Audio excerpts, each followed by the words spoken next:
Now that Hillary Clinton is the presumptive Democratic nominee, she is doing everything she can to bring over some of Bernie Sanders supporters, particularly those who are younger. Now, Bernie Sanders did a lot better than Hillary Clinton in getting young voters to support him.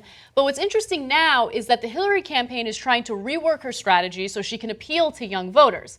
Now, one thing that might work in her favor is the fact that a few of the Bernie Sanders staffers have already moved on to her camp to help her beat Donald Trump. That's how politics works. Yeah, so I just want to pause there for a second. This is what Wes Clark talks about on the show all the time. So he was part of his dad's campaign in 2004 when General Wesley Clark was running for president.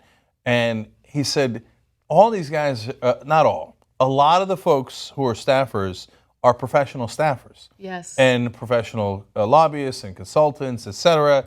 So the minute they feel like things are shifting, they're ready to jump and get onto the winning campaign so they can have a job in the White House. And so it's not surprising. It's especially to people who've covered politics for a long time that this stuff happens. But if you haven't covered politics and that's not your job, and you think, well, didn't the people who work for Bernie Sanders believe in Bernie Sanders? And some of the answer to that is absolutely. Some of the answer is not so much. Yeah, I mean, I think that some people, live their lives based on their own self-interest, right? And so if your job takes the top priority, then yeah, you're going to go on to the other campaign. But the thing that's so frustrating about that is even though you have two Democrats, they're two very different candidates, right? So how do you support someone like Bernie Sanders and then go to Hillary, especially considering all the horrendous things that Hillary's camp did to Bernie Sanders and his supporters? How do you do it? How do you do it? But that's our perspective. But you have to understand, in Washington, that is not the perspective. Their perspective is, what do you mean? They're both Democrats. Hillary Clinton's totally progressive. You say tomato, I say tomato. What's the big deal? Yeah, of course I'm working for her. I can't take it. Anyway, so let me give you some details, and this was reported by Politico. So Sanders may have netted an estimated 1.2 million more votes than Clinton among the 18 to 29-year-olds during the 2016 primary and caucus contests.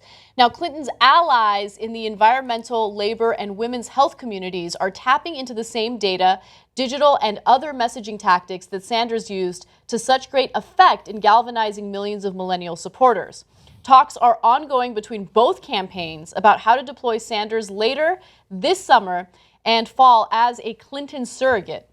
That should be interesting. The Clinton camp wants him to make his largest splash with the young cohort, captivated by his Brooklyn-tinged talk of revolution.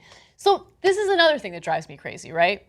So one of the things that Hillary Clinton is trying to do is she's trying to reach out to young people through social media. And she's like, yeah, I'm hip. I'm cool. But all these young people that voted for Bernie Sanders, this 74-year-old dude with bad shoes and terrible hair, didn't do it because they're like, yeah, that guy's cool. They did it because they like his ideas, right? And so I hate how politicians always try to reach out to young voters with all this superficial garbage. Let me just give you one example of a video that Hillary Clinton did that went viral. Let's take a quick look. It's a Vine video.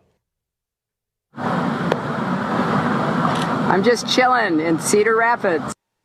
No, that's not how you reach out to young voters. Talk about the issues that matter to them, right? And don't do it in this weird superficial way where you're using emojis to talk about student loan debt. Student loan debt is a real problem. People want to have serious conversations about that.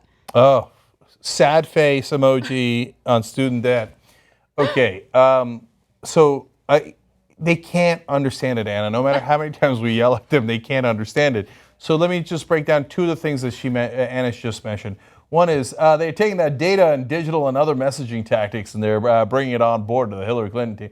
It's not like an algorithm where you're like, okay, computer, get us younger voters. We have entered their data. They will now come over to us. Messaging tactics misses the point entirely. You know what the message was? Honesty.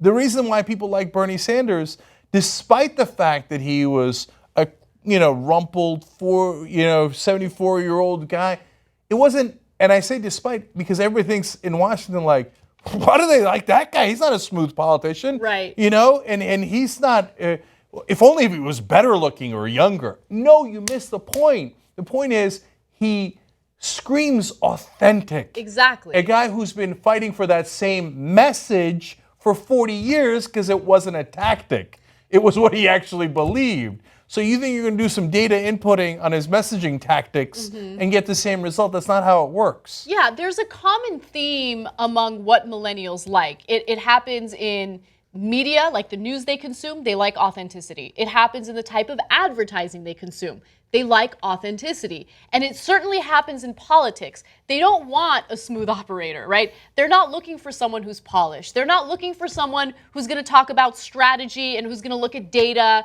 and try to analyze whether or not the best target is Vine or Snapchat. The best way to do it is to have messages, real political issues and solutions that resonate with the voters. Like, I hate how often politicians dumb down young voters. We're not idiots. We're actually a lot smarter than you think. No, but that's it's the exact opposite. Because, we had Shailene Woodley on the show. She's a well-renowned actor in so many of those top grossing movies. And she said, look, my generation is different because we can look stuff up. So if we have a question, and she's like, look, in the beginning of the campaign, before she became a Sanders surrogate, she's like, I didn't know about Bernie Sanders. I looked it up. Yeah. So when I looked up the issues, I realized, oh, he's much more progressive.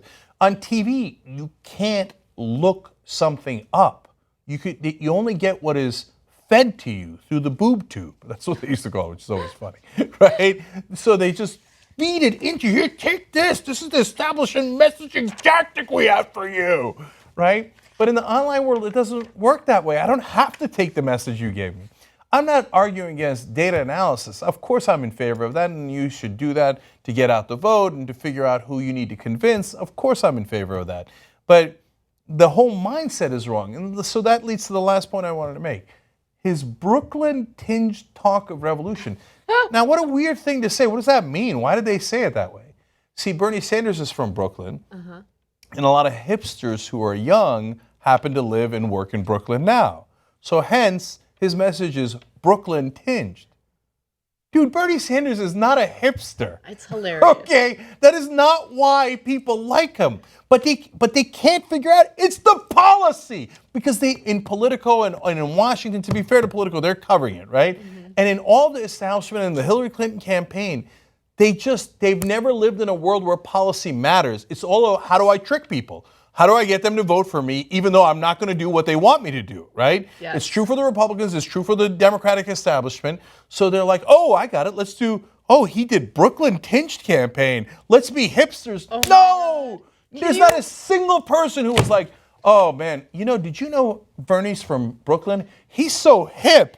I'm going to vote for him because he's a hipster. So you know how Hillary was really, I don't know, like ruthless when it came to pandering? Like she talked about the hot sauce in her purse when she was trying to pander to the black community, which I can't believe she didn't get more heat for that. Can you imagine if she thinks like, yeah, Brooklyn tinged. She comes out with like a flower halo, an artisanal flatbread, and some pressed coffee, and she's like, look at me now. I'm chilling with my artisanal flatbread. She grows a beard.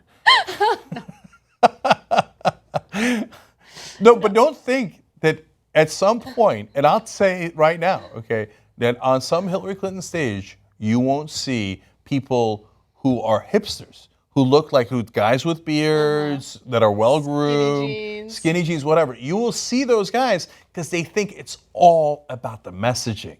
They're saying it right to you, to your face. They're never going to get it because they lived in a different generation where you couldn't look things up and you couldn't figure out what they actually stood for. They still think that they live in that world, but they don't.